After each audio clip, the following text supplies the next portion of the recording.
আগামীকালের দৈনিক রাশিফল নিয়ে বিস্তারিত আলোচনা করব 12টি রাশির ভালো এবং মন্দ নিয়ে। এটা অতি পরিচিত প্রোগ্রাম। প্রত্যেকটা দিন কিন্তু আমি দৈনিক রাশিফল নিয়ে আলোচনা করি আপনাদের অ্যালার্ট করার জন্য। আগামীকাল 26শে অক্টোবর রবিবার, পঞ্চমী তিথি, জ্যেষ্ঠা নক্ষত্র, শোভন যোগ ও জন্মরাশি বৃশ্চিক। এবার আসুন 12টি রাশিকে নিয়ে বিস্তারিত আলোচনা করব। কোন কোন দিক থেকে আপনি সতর্ক থাকবেন, কোন কোন দিক থেকে আপনার জীবনে উন্নতি হতে পারে, সবটাই কিন্তু বলবো এবং বোঝানোর চেষ্টা করব। আর যদি সম্পূর্ণ প্রোগ্রামটা দেখতে পারেন তাহলে অবশ্যই অনেক কিছু বুঝতে পারবেন, জীবনের পরিবর্তন ঘটাতে পারবেন। আর যদি মনে হয় জাস্ট টাইম পাস, তাহলে কিন্তু এই আলোচনা থেকে আপনার জীবনে কোনো পরিবর্তন নাও হতে পারে। কারণ আমি প্রত্যেকটা দিন যে আলোচনাগুলো করি শুধু বলে দেই, আমি বলবো আর আপনার সাথে মিলবে তা নয়। আপনি যদি এগুলোকে অ্যাপ্লাই করতে পারেন তবেই এর থেকে ফল আপনি পেতে পারেন। অবশ্যই আলোচনা করব, আলোচনা থাকবে। তার আগে আমার সাথে কিভাবে যোগাযোগ করবেন সে বিষয়টা একটু বলে নিই। নমস্কার। আপনারা যারা ভীষণভাবে বিপদে আছেন, কি করবেন বুঝতে পারছেন না, অনেক জায়গায় গিয়ে ঠকেছেন, তাহলে কিন্তু যোগাযোগ করতে পারেন। অফলাইন এবং অনলাইন দুটোই চালু আছে, দুটো ফোন নাম্বার দেওয়া আছে। দেখবেন যারা কলিং নাম্বার আসতে চেয়েছেন তারা কলিং নাম্বারটাকে সেভ করে নেবেন। তারাপীঠ এবং নিজের মন্দির, যেটা 10 মহাবিদ্যা কালীবাড়ি এবং কৃষ্ণকালী মায়ের মন্দির, বীরনগর, সেখানে আসতে পারেন। এই বীরনগর আপনি পাবেন প্রত্যেক সপ্তাহে 3 দিন, সোমবার, মঙ্গলবার, বুধবার। তারাপীঠ ইংরেজি মাসে শুরু এবং শেষ, তারিখটা ফোন করে জেনে নেবেন। আর যারা আসতে পারবেন না, অনেক দূরে আছেন, কিন্তু ভীষণভাবে বিপদ, আপনার কিছুতেই বিপদ থেকে বেরোতে পারছেন না, তাদের ক্ষেত্রে বলবো আপনারা ভয়েস বা লিখে বলবেন যে আমার সম্পর্কে আমি জানতে চাই, বা আমি যেতে পারবো না, বা আপনার মতো করে। এখান থেকে কিছু প্রসেস আপনাকে পাঠানো হবে, কমপ্লিট করবেন। আপনাকে 24 ঘন্টার মধ্যে কল করা হবে। তবে প্রসেস কমপ্লিট করার পর তবেই আপনি যদি মনে করেন নাম্বার পেয়ে গেছে আমি কল করবো আর কথা হবে, তাহলে ভুল করবেন, আপনার সঙ্গে কথা কিন্তু হবে না। আপনি যদি সিস্টেমে আসেন তাহলেই কিন্তু আপনি অনলাইন আমার সঙ্গে যোগাযোগ করতে পারবেন। এবং কেন করবেন, এ থেকে জেড যে কোনো সমস্যার সমাধান আপনি কিন্তু পাবেন। সেটা হতে পারে আপনার বাস্তু খারাপ, হতে পারে আপনি ঋণে জড়িয়ে গেছেন, হতে পারে আপনার সন্তান বা আপনার স্বামী নেশাগ্রস্ত হয়ে পড়েছে, আপনি কি করবেন বুঝতে পারছেন না, আপনার স্বামী বা আপনার স্ত্রী পরকীয়ায় লিপ্ত, কি করে তাদের আপনার আয়ত্তে আনবেন। যে কোনো বিষয়ে কিন্তু যোগাযোগ করতে পারেন। অফলাইন এবং অনলাইন দুটোই চালু আছে। আমি আবারও বলছি, যারা সরাসরি আসতে চাইছেন কলিং নাম্বার সেভ করে নেবেন, কল করবেন, বিস্তারিত জানতে পারবেন। আর আসতে চাইলে আগে থেকে নাম লেখাতে হবে। এসে দেখানোর ইচ্ছা যদি থাকে সেখানে দেখা নাও হতে পারে। আর যারা আসতে পারবেন না তারা অবশ্যই হোয়াটসঅ্যাপ নাম্বারটা সেভ করবেন, ভয়েস বা লিখে বলবেন। তারপর এখান থেকে কিছু প্রসেস পাঠানো হবে, কমপ্লিট করবেন, আপনি খুব সহজেই যোগাযোগ করতে পারবেন। এবার আসুন আজকের যে আলোচনা।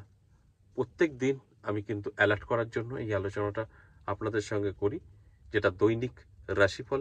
মেষ থেকে মিন 12টি রাশি ধরে ধরে কিন্তু বলি।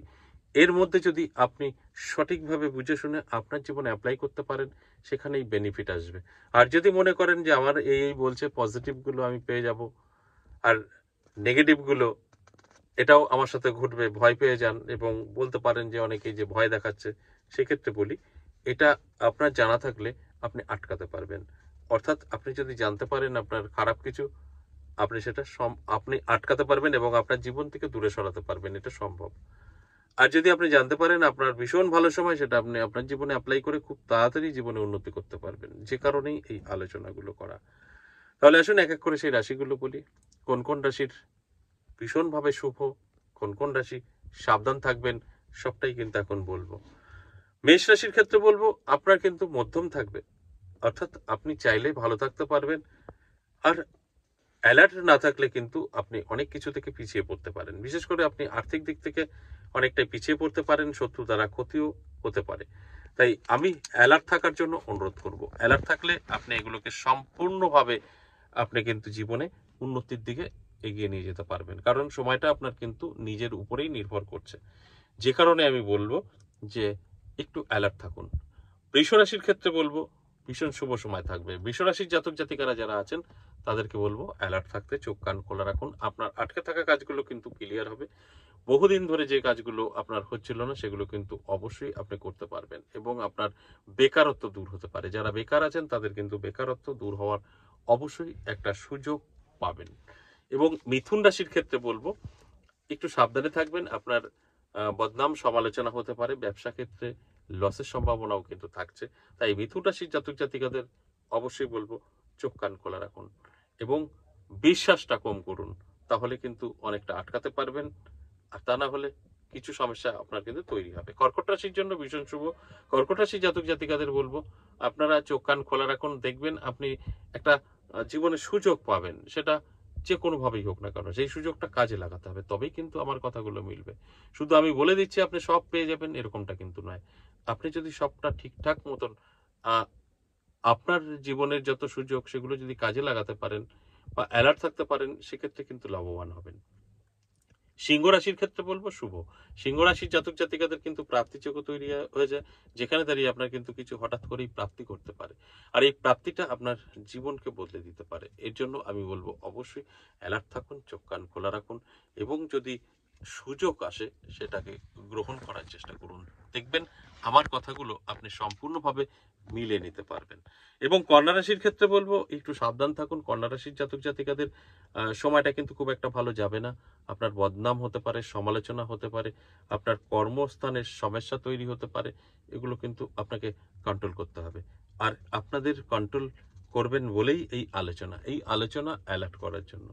কারণ আপনার জানা সম্ভব না আপনার কি হতে চলেছে। যখন আপনি প্রোগ্রামটা দেখবেন তখন কিন্তু আপনি সেই বিষয়গুলো জানতে পারবেন, সেইভাবে চললে সেখান থেকে আপনি বেনিফিট অবশ্যই পেতে পারেন। এরপর তুলা রাশি। তুলা রাশির জাতক জাতিকাদের কিন্তু অবশ্যই মিশ্র ফল পাবেন, তবে স্বাস্থ্য নিয়ে আপনার কিছু সমস্যা তৈরি হতে পারে। শরীরের যত্ন নিন, রিচ খাবার থেকে দূরে থাকুন। অন্যান্য দিক থেকে কিন্তু ভালো থাকছে। আপনার ইনকাম কিছু হলেও বৃদ্ধি পাবে, কিন্তু শরীরের যত্ন নিতে হবে। যে কথাটা আমি প্রথমেই বললাম যে মিশ্র ফল পাবেন, আপনি চাইলে সুন্দরভাবে দিনটি কাটাতে পারবেন, তা না হলে কিছু সমস্যা আপনার তৈরি হতে পারে। স্বাস্থ্য নিয়ে কিছু খরচাও আপনার হয়ে যেতে পারে।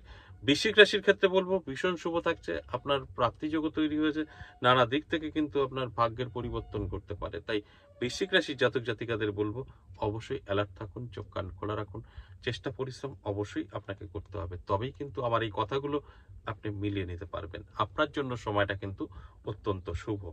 ধনুরাশি একটু সমস্যা তৈরি করবে। ধনুরাশির জাতক এবং জাতিকাদের বলবো অ্যালার্ট থাকুন, চোখ কান খোলা রাখুন। কারণ আপনার আগামীকাল দিনটি কিন্তু খুব একটা শুভ নয়। আপনার স্বাস্থ্য তো ভালো থাকবেই না, তার সাথে সাথে সম্পর্ক নষ্ট হতে পারে। লাভ রিলেশন বা স্বামী স্ত্রীর মধ্যে কিছু সমস্যা তৈরি হতে পারে। আমি বলবো অবশ্যই অ্যালার্ট থাকুন, চোখ কান খোলা রাখুন এবং বিশ্বাস জিনিসটা অবশ্যই একটু বন্ধ রাখুন। তাহলে দেখবেন আপনি সমস্ত কিছু জানতে পারবেন, বুঝতে পারবেন। মকর রাশির জন্য বলবো ভীষণ শুভ সময়। মকর রাশির বেকারত্ব দূর হওয়ার একটা সুযোগ আপনি পেতে পারেন। এমন কিছু একটা আপনার সামনে আসতে পারে যেখান থেকে আপনার বেকারত্ব দূর হতে পারে, ইনকাম আপনার বৃদ্ধি পেতে পারে। এর জন্য কি করতে হবে? আপনাকে অ্যালার্ট থাকতে হবে। কুম্ভ রাশি ভালো সময় থাকবে। কুম্ভ রাশির জাতক জাতিকাদের দারুণ সময়। কুম্ভ রাশির জাতক জাতিকারা যারা আছেন আমি বলবো চোখ কান খোলা রাখুন, পরিশ্রম করুন, দেখবেন আপনার জীবনে প্রচুর পরিবর্তন আসবে, যেটা কল্পনার বাইরে। সেটা হতে পারে আপনার কোনো বন্ধু দ্বারা, হতে পারে আপনার আত্মীয় স্বজন দ্বারা। আপনার জীবনের ভাগ্য বদলাতে পারে। সর্বশেষ মীন রাশি। সবকিছু ঠিকঠাক থাকলেও সম্পর্ক নষ্ট হতে পারে, আপনার মান যশ খ্যাতি কমে যেতে পারে, বদনাম সমালোচনা আপনার নিয়ে হতে পারে, স্বামী স্ত্রীর মধ্যে সম্পর্কের ফাটল ধরতে পারে। এই যে মেষ থেকে মিন 12টি রাশিকে নিয়ে আলোচনা করলাম, এটা সম্পূর্ণ এভারেজ এবং সর্বজনীন। এক্ষেত্রে দাঁড়িয়ে কিন্তু প্রত্যেকের একদম 100% মিলবে কখনোই আমি বলবো না, তবে অবশ্যই 50% জাতক জাতিকাদের তো মিলবেই। আর যদি আপনার খুব নিজের বিষয়ে জানার প্রয়োজন হয়, তাহলে কোনো অ্যাস্ট্রোলজারের সঙ্গে আলোচনা করুন। আপনার জন্মছক বা আপনার হস্তরেখাটা বিচার বিশ্লেষণ করে দেখে নিন। আশা করি বুঝতে পেরেছেন। আজ এ পর্যন্তই। আবারও আসবো নেক্সট ভিডিও নিয়ে। ততক্ষণ ভালো থাকুন।